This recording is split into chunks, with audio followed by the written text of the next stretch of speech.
Hello guys, welcome back to my channel. I'm your host Chris Davis, and today I'm going to give you a review for the Nintendo Switch 2. So I've had the Nintendo Switch 2 for a while and I've been using it. I want to give you guys my thoughts on the console. So let's start off with the positives. What I like about the Nintendo Switch 2 is the games I played, Mario Kart World and Pokemon Legends EA. I see a huge graphics improvement for Nintendo. It's not at PlayStation, Xbox, or Steam level, but Nintendo has never been at that level. Like, their thing has always been gameplay.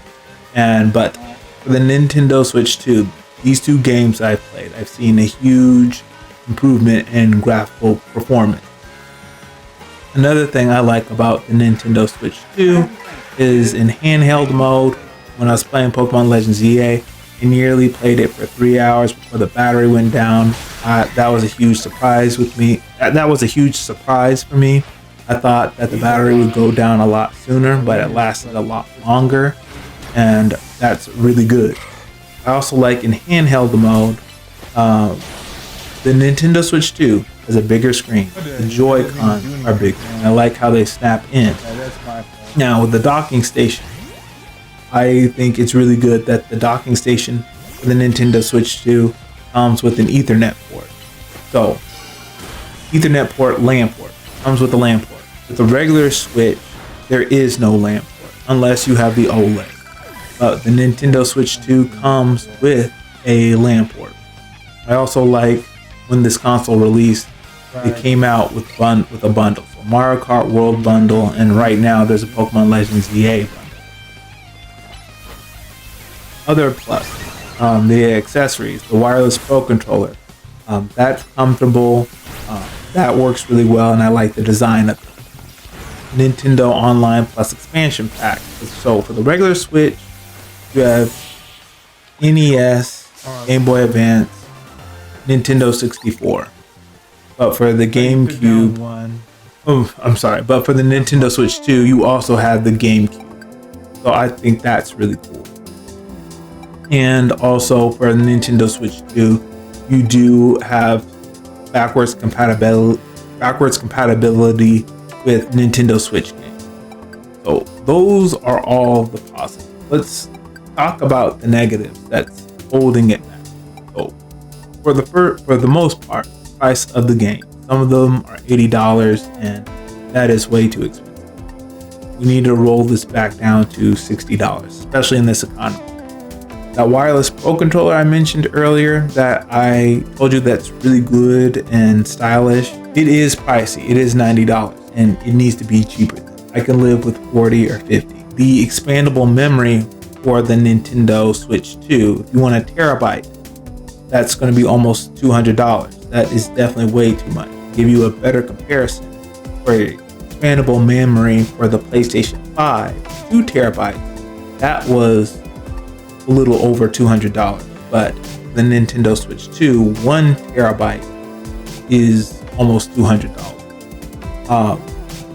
That's way too much. Also, backwards compatibility. Most Switch games are backwards compatible with Nintendo Switch 2. However, certain ones you have to pay a upgrade charge. Nintendo needs to go ahead and make all the Nintendo Switch games backwards compatible with the Switch 2 at no extra cost. Back catalog. So the back catalog for the Nintendo Switch 2 is great, except for the GameCube. The GameCube library is too small, and there needs to be more games.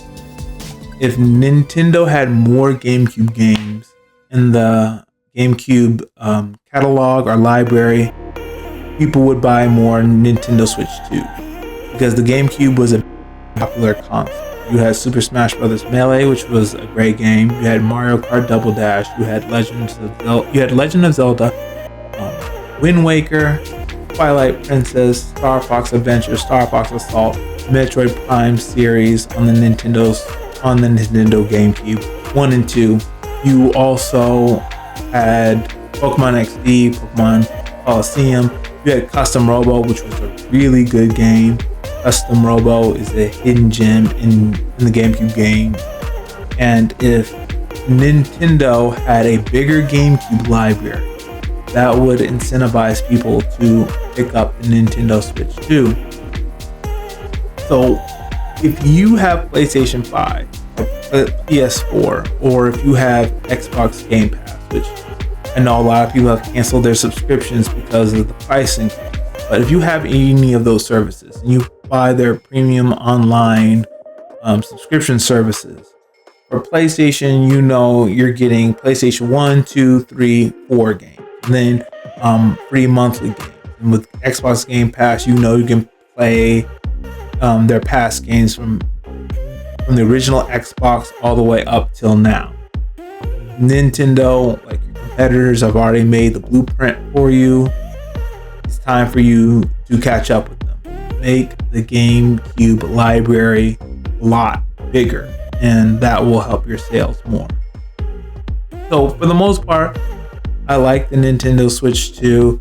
I think the console's great. It's just we need to come down on some of the prices. We need to do more consumer-friendly practices, such as making all the Switch games backwards compatible at no extra cost. And if Nintendo does that and they look at this video, they will sell more Nintendo Switch 2 consoles, and they're going to make the consumers very happy. Alright, that's all we have for today. If you liked what I had to share, please hit the like button, hit subscribe, share this video with all your friends, and all of you, have a great day.